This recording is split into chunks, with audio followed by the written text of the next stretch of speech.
Hey guys, my name is Ryan and welcome to HitScan, and welcome to another Omen video. With Season 21 starting next week, now is a good time to be doing a winners and losers what's the meta kind of video. The problem of course is simply put we have hero rotation bans starting at the same time, which whilst is going to be exciting, makes it very difficult to gauge what the meta is going to be. So before we have all of these crazy changes coming in with particular heroes being shut out the game for about a week, I figured now is a good time to go over the cast currently and talk about which heroes are really good and really bad, not necessarily to say play these heroes or you're throwing, but more so you have a general understanding of the state of the game currently, so when hero bans come in you can make your own educated decision on whether your main is good or not. I also want to look at the pick rate for the Overwatch League, as it's pretty telling to what heroes are quite popular at the moment. Of course it's the pro scene, you don't necessarily need to follow what they're playing all of the time, but like I said, I think it does say a lot about the current state of the game and what works now and what doesn't, especially when you look at stuff like snipers, which have always been seen as good, nowadays not so much. There are three particular heroes that I want to highlight as being S tier and very much in control of where the meta is going. Those heroes being Reinhardt, Mei and Lucio. Reinhardt and Lucio have been together ever since the dawn of time it seems. GOATS comp,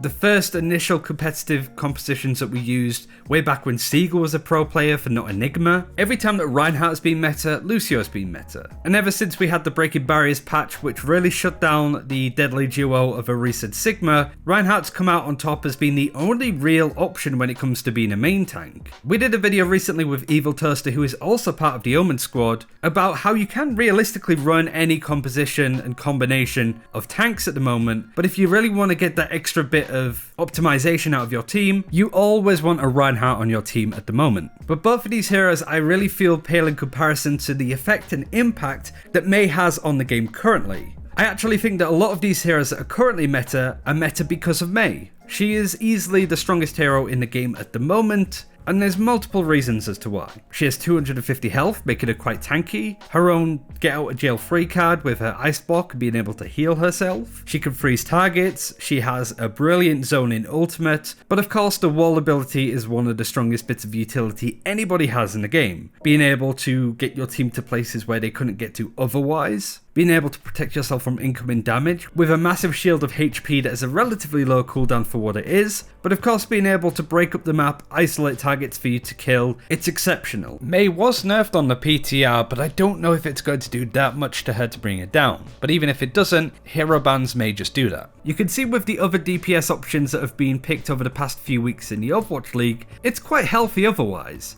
Heroes like Reaper, Doomfist, Sombra, Tracer, Symmetra surprisingly, Genji, all have had some modicum of pick rate, but nowhere near the levels of Mei and McCree. Speaking of McCree, this is where I want to go into the other three heroes that are deemed meta, but certainly not on the same level of Reinhardt, Mei and Lucio, that being Diva, Ana and McCree. Ana's an interesting one. Usually in these kind of brawly compositions that we're seeing, heroes like Moira can be used a lot, and even Baptiste up to recently was definitely deemed the strongest support in the game.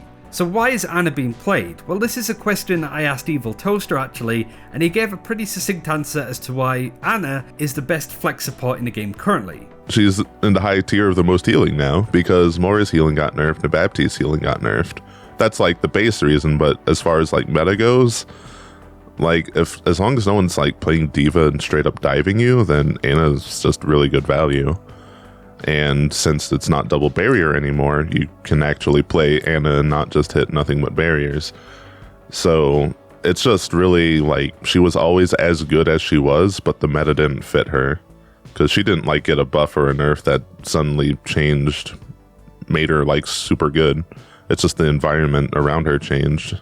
Other options like Baptiste, Moira have been played a little bit, even Mercy to a little extent at least. Zenyatta is not on this list at all, quite surprisingly, but one hero that is being used more than people maybe gave her credit for is Brigitta. Brigitta's pick rate is just below the rest of the cast, picked a little bit more than Widowmaker. There have been some situations where Brigitta's pick rate has been a big question mark, specifically looking at the Houston Outlaws. It didn't look like the right pick, but Brigitta nonetheless is still doing okay, and I could definitely see a world if Lucio is banned in the future, Brigitta becomes the option from then on out. But if you want to be playing the best of the best in that flex support role, then I would definitely recommend Ana, both because her healing output is exceptional, but also the utility that she provides, nobody else can even get close for a support. D.Va's also on this list. You could easily see why when we just talked about how great Ana is. D.Va is certainly one of the best to be able to shut down heroes like her, with heroes like McCree being a lot more popular.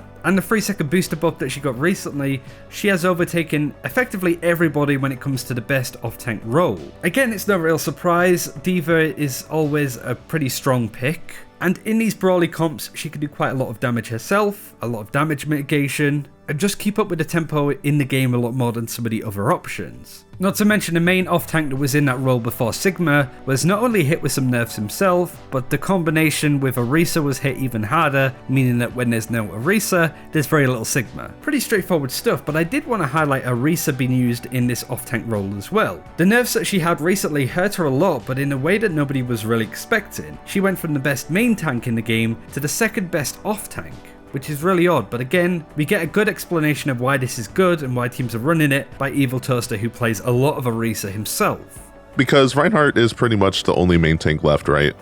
So when you think about what you're going to pair Reinhardt with, that's pretty much going to determine what your style is. And with Orisa, you get to continue playing the Orisa style keep away game without the weakness of having so much shield downtime.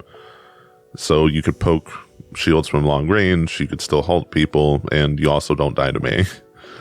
So it's just pretty good, and like it's not that different from just playing Zarya, because you could fortify yourself and you have long range damage because Zarya has the buff right click now, but it's more reliable. You don't have to get energy, and you're also tankier than Zarya naturally. This might change if Reinhardt gets banned next week, for example. We might start seeing Orisa Sigma in the lines that we saw previously. Of course, the good thing about that is that Orisa and Sigma are a lot weaker now than they used to be, meaning that that composition has a lot more weakness, and certain lineups can maybe counter it, such as dive. There are a lot more options that people are able to run in those situations, which means that even if we do see double barrier coming back, it's nowhere near going to be the strength and the level of oppression that we've seen in the past. And that leaves us with the second DPS option on the team, which is McCree. Quite surprising considering he only got a small buff recently with how to use his Deadeye, and was even going to be reworked to be a bit chunkier but have a slower firing rate. Blizzard went back on those changes and are probably quite thankful that they did so, because McCree currently is the second best DPS in the game,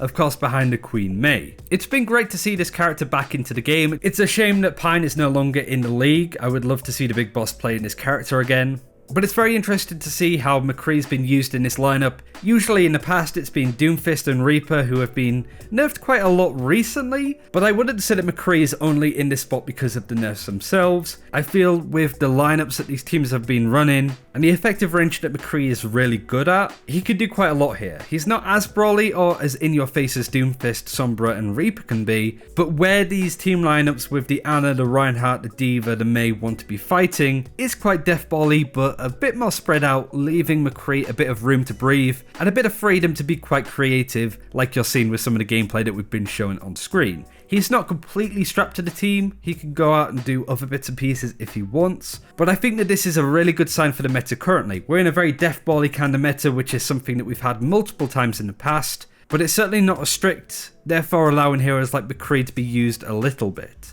But options like Reaper, Doomfist, Tracer, and even the snipers have been used a little bit, but like I mentioned, the snipers have gone down a huge amount in pick rate with how weak they are in comparison to before. Hanzo especially. The projectile speed is reduced, his storm arrow damage is reduced. He has been one of the hardest hit characters in the game that have been hit by nerfs recently. Even Widowmaker, I wouldn't say that she was nerfed dramatically when it comes to the numbers and the stats, but it's certainly done enough to mean that she is not one of the better options. But I could see if Mei is either nerfed or even banned for a couple of weeks when rotation bans kick in, the snipers might come back and be quite popular. I'm really excited to see how that affects the game overall, how if one hero is removed, not only what other characters become more popular, but what compositions and what metas and styles of play are going to be more popular based on one hero being banned. It's going to be really interesting. It could backfire horribly, but it's better than not trying anything like this at all. It's going to be quite dramatic, and I'm very excited to see how it affects both the competitive scene, but also our own competitive games. That's everything that I wanted to go over today. Thank you very much for watching. Thanks again to Omen for supporting this channel. Been working with them for a couple of years now, looking at stuff like the Overwatch League, but going into stuff with Project A or Valorant. I'm excited to be making some content with them on a new IP, a new competitive game, and hopefully for a few more years on this channel. They make some really good stuff, definitely check them out. Thanks for watching, take care, we'll see you then.